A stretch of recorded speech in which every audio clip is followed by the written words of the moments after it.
Hermanos, el Señor le bendiga grandemente. Hace una semana que no hago ninguna cápsula y decidí hacer una cápsula para de unas ideas que yo tenía que se confunden en el mensaje de la hora. Hay alguna confusión un poquito. Entonces he decidido hacer esta cápsula específica de estos asuntos, de unos cuantos, de cuatro ideas que están en el mensaje, y me gustaría aclarar esas dudas. Así que vamos a orar. Amantísimo Padre Celestial, venimos a ti dándote gracias, Señor, por todas las cosas buenas que tú nos has dado, Señor. La vida eterna en Cristo Jesús, el Espíritu Santo en nuestras vidas. Oh, gloria a Dios. Y te damos gracias, oh Dios eterno, porque tú eres poderoso y tu santa y bendita palabra está siempre con nosotros, Señor Jesús.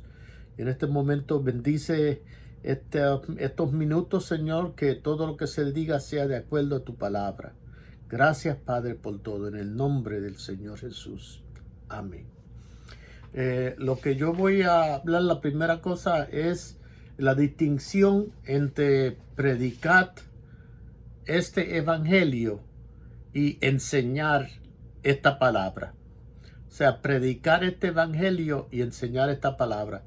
La escritura es Marcos 16, que el Señor Jesucristo dijo: id y predicad esta palabra.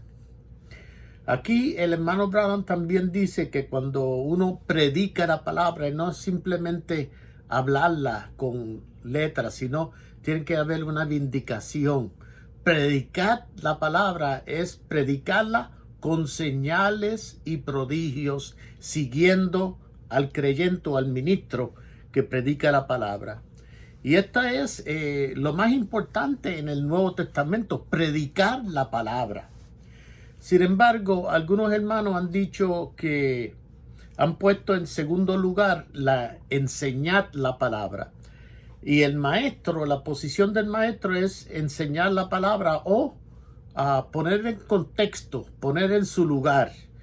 Y es importante indicar que la predicación es para la salvación, para llenar del Espíritu Santo la palabra. El creyente completamente entregado y convertido al Señor Jesucristo. La enseñanza lo que hace es que pone al creyente en una posición, en la posición a donde él tiene que estar. Y eso es la enseñanza, el maestro, la enseñanza de la Escritura. O sea que la enseñanza es bien importante, porque imagínate una doctrina de solamente predicar y sin la enseñanza. Uno tiene que enseñar que el bautismo es en el nombre de Jesucristo y por qué. Uno tiene que enseñar los mensajes que trajo el hermano Branham, las edades, los sellos, y se tiene que explicar estas cosas para que el pueblo entienda. Y eso es enseñanza. Eso coloca al creyente en su posición. Y ambas cosas son bien importantes. O sea, la predicación es esencial y la enseñanza es esencial también. O sea, por eso es que Dios ha puesto quíntuple ministerio: apóstol, profeta, evangelista, pastores y maestros. Y es bien importante la enseñanza. La segunda aclaración tiene que ver con corrección y crítica. Y es verdad, uno tiene que tener mucho cuidado, porque especialmente en el mensaje de la hora hay mucha crítica en la carne, criticando esto, que si ese hermano está haciendo esto y lo otro, que si este hermano dice esto, que si ese ministro dice esto y que está incorrecto y todo eso. Y todo eso es correcto. Señalar esas cosas es correcto, pero se tiene que hacer no como crítica, sino como corrección.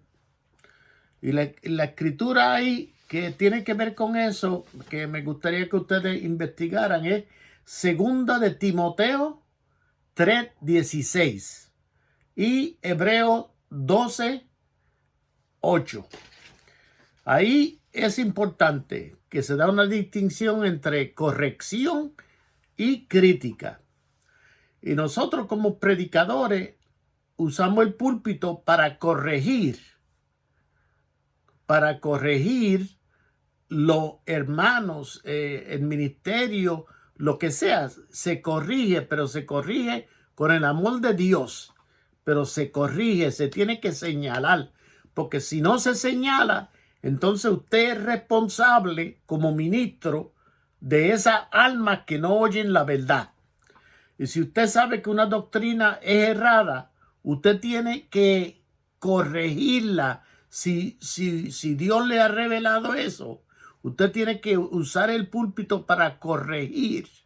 Ahora, no para criticar en la carne. Uno no critica una persona específica. Uno no critica a un hermano específico. Uno corrige una doctrina. Uno corrige, puede corregir un hermano ministro, lo que sea, si Dios lo toca para eso. Pero no criticar en la carne, porque eso es bien importante. Así que es bien importante distinguir entre corregir, porque imagínense sus hijos. Si sus hijos están cruzando una calle, como dice el hermano Branham, ¿qué usted va a hacer? Usted tiene que corregirlos, ¿tú ves? Usted tiene que gritarle, decirle, mire, viene un carro por ahí. Eso no es nada malo para el nene. Es bien importante, porque él tiene que saber que hay algo malo que le puede pasar a él. Así que la corrección comparado con la crítica. Crítica en la carne. Crítica, usted no hace nada. Si usted ve algo mal en su iglesia, usted quédese calladito, baje la cabeza, ore por eso. Si tiene la oportunidad, pues entonces usted va donde la persona y dice, hermano, y usted va con otra persona. Dice, hermana o hermano, usted sabe que esto y esto y esto y esto y esto, y se corrige. ¿Se ve? O sea que eso es importante. Si usted ve que hay algo que se dice en el púlpito, usted va a donde esa persona, sea el pastor o sea el ministro, después del servicio, aparte, y corrige eso. Pero usted tiene que estar seguro que la corrección suya es válida. O sea que esto es bien importante. La tercera cosa que quiero hablar es una cosa que se ha estado hablando mucho, y es la revelación, la fe como concepto mental y la fe verdadera. Y esto es bien importante. La fe que habla el Nuevo Testamento y la Biblia completo es una fe verdadera. O sea, es una revelación de Dios. Y a menos que usted no tenga la revelación de Jesucristo en su alma, pues usted no puede tener vida eterna. ¿Tú ves? Esa es la fe, pero esa es fe verdadera. Esa es, no es tener la fe en la mente nada más. Tú sabes, usted oye la palabra y dice, sí, yo la creo, sí, yo la creo. No, esa fe tiene que bajar al alma, al corazón. ¿Tú ves? Para ser una fe verdadera, una revelación de Dios. Y esto es bien importante, hermano, porque nuestra fe está basada en la fe verdadera, no una fe mental. Y muchos de nosotros tenemos el mensaje en la mente, pero no en el corazón. Cuando ese mensaje baja al corazón, la vida de uno cambia por completo. Una naturaleza nueva viene a uno. El Espíritu Santo lo llena de amor, de misericordia, de paz y de todas las cosas buenas que debemos de tener nosotros los cristianos. Así que recuerde, no es mental, si es en el corazón, en el alma. Amén. Ahí es donde tenemos que tener al Señor Jesucristo.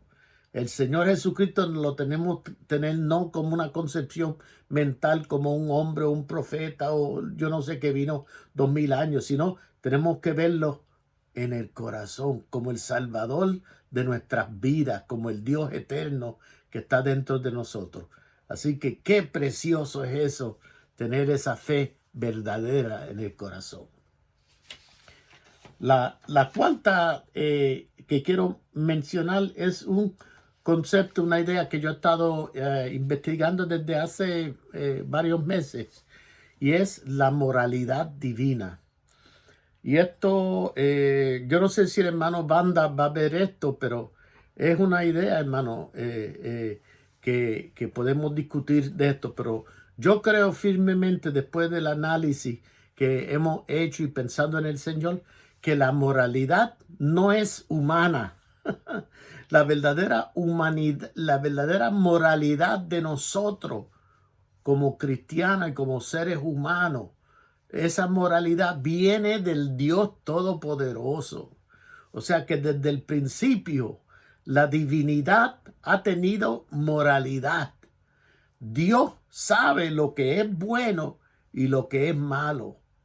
Y entonces Dios reveló eso, puso eso en la mente al ser humano desde que lo creó.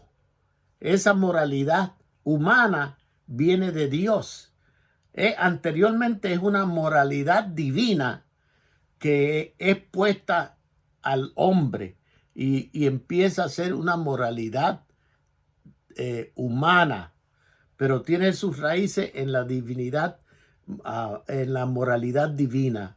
O sea, Dios es un ente moral completamente en su corazón, y Él refleja esa moralidad en el ser humano y le da esa capacidad de ser moral, pero una moral cristiana. Y es así, que no es una cosa que nosotros nos inventamos, el ser humano se inventa.